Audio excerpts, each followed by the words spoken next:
sa thia bak ni rai so rang tei pang noi noi ti sha do ska ko mai sai kai so nyam ma sai abu ti so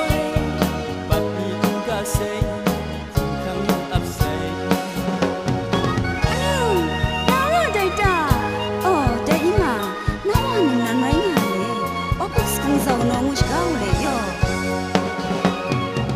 subscribe cho kênh Ghiền Mì Gõ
để không bỏ